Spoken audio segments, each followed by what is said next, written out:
అయితే ఈరోజు నేను ఒక విషయం చెప్తాం అనుకుంటున్నాను.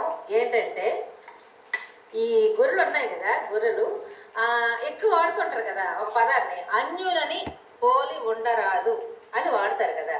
నేను బాగా ఆలోచించాను, అన్యుల్ని పోలి ఉండరాదు అంటే అర్థం ఏంటి? అసలు మన యాజిటీస్గా మనం ఉన్నట్టు వాళ్ళు ఉండకూడదు. మనం బొట్టు పెట్టుకుంటాం, వాళ్ళు బొట్టు పెట్టుకోకూడదు. మనం పువ్వులు పెట్టుకుంటాం, వాళ్ళు పువ్వులు పెట్టుకోకూడదు. మనమేమో గాజులు వేసుకుంటాం, వాళ్ళేమో గాజులు వేసుకోకూడదు. మరి మనమేమో చీర కట్టుకుంటాం, మరి వాళ్ళు ఎందుకు చీర కట్టుకుంటున్నారు, వాళ్ళు ఎందుకు బట్టలు వేసుకుంటున్నారు? అన్యుల వలె పోలి ఉండరాదు కదా. మరి ఏసు చెప్పిన మాట వినాలి కదా. ఏసు మాటకు మరి గౌరవం లేదా? ఏసు మాటకు అర్థం లేదా? అన్యుల వలె పోలి ఉండరాదు. మనం అన్నం తింటున్నాం కదా, మరి వాళ్ళు తినేది గడ్డ కదా. మరి మనం అన్నం తిన్నప్పుడు వాళ్ళు ఏం తినాలి? ఏసు రక్తం, ఏసు మాంసం పీక్కొని తినాలి కదా. మరి అన్నం ఎందుకు తింటున్నారు? నాకు బాగా డౌట్ వచ్చింది అది. కాబట్టి నేను ఒకటి ఊహించాను అనమాట. అన్నిల వల్లే పోలి ఉండరాదు. నేను బాగా అవన్నీ చేస్తారు, బొట్టు పెట్టుకోరు, పువ్వులు పెట్టుకోరు, గాజులు వేసుకోరు. నేను చర్చికి వెళ్ళినప్పుడు వీళ్ళందరూ చర్చికి వెళ్తారు కదా, చర్చికి వెళ్ళినప్పుడు వీళ్ళందరూ కూడా అన్నిల వల్లే పోలి ఉండరు. బట్టలు కూడా వేసుకోకండి, బట్టలు వేసుకోకుండా మీరు రోడ్ల మీద చర్చికి వెళ్తూ ఉంటే ఒకసారి ఊహించాను అనమాట ఎలా ఉంటారు. గొర్రెలు ఒకసారి ఊహించుకోండి. అన్యుల వల్లే పోలి ఉండకూడదు అంటే ఏమి వేసుకోకూడదురా మీరు. ఎవరు ఆడగాని మగవాళ్ళు కానీ ఎవరు కూడా అన్ని మా వల్లే మీరు ఉండకూడదు కదా. అసలు విషయం ఏంటి చెప్పనా? వీళ్ళకి వీళ్ళకి ఒళ్ళు వంగదు. అర్థమైందా? మనకి చూడండి, అస్తమానానికి మన మన ధర్మం గురించి మాట్లాడే వాళ్ళకి ప్రతి ఒక్కరి ఐడియాలో కూడా వీళ్ళే ఉంటారు. ప్రతి ఒక్కరి ఐడియాలో కూడా వీళ్ళే ఉంటారు కామెంట్లు వేసుకొని. ఎందుకు ఉంటారు? వీళ్ళకి పనులు ఉండవు అనమాట. పని పాటు చేయరు అనమాట. పని పాటు చేయడం డబ్బులు ఎక్కడ వస్తాయి? డబ్బులు ఉండవు. డబ్బులు లేనప్పుడు మరి పిల్లలకి ఇవన్నీ ఎలా కొనేస్తారు?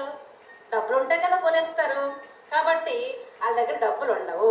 డబ్బులు ఉండవు కాబట్టి మరి పిల్లం అడుగుతుంది కదా ఇంట్లో, తెల్లవని పిల్లవని చెల్లవని ఎవరైనా అడుగుతారు కదా. నాకు అది కావాలి, పువ్వులు కొను, గాజులు కొను, బంగారం కొను అడుగుతారు కదా. మరి ఇవన్నీ కొనాలంటే డబ్బులు ఉండాలి. డబ్బులు ఉండాలంటే పని చేయాలి. కాబట్టి పని చేయి. సేమ్ ఇట్లాగే పని చేయరు అనమాట.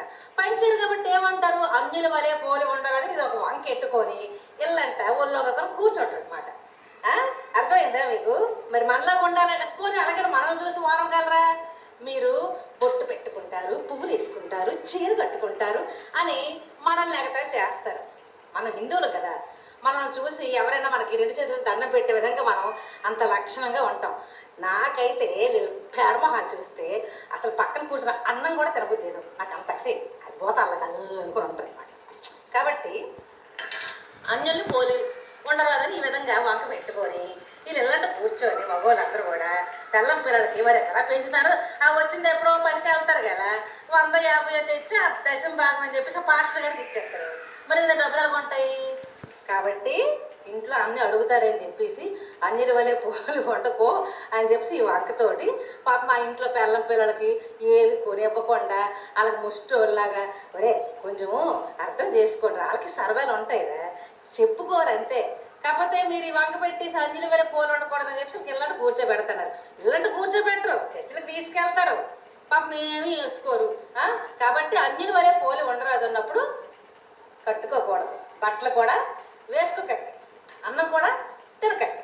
అర్థమైందా? మరి మేము చేసినవి ఏమి మీరు చేయకూడదురా? అవును, ఇంకో విషయం నాకు డౌట్. ఏసుకి పెళ్లి చేసుకోవడా? పెళ్లి చేసుకుంటే ఇష్టం ఉండదు కదా. పెళ్లి చేసుకుంటే పాపం లెక్క కదా. మరి పెళ్లి చేసుకుంటే పాపం మాట కదా. మరి మీరు ఎందుకు పెళ్లి చేసుకుంటున్నారు? ఏసు మాట గౌరవం మరి లేదా? ఏసు చెప్పిన మాట ఒక్కటి కూడా మీరు పాటించరా మీరు? మరి ఏసుకు పెళ్లి చేసుకుంటే పాపం కింద లెక్కేస్తారట కదా.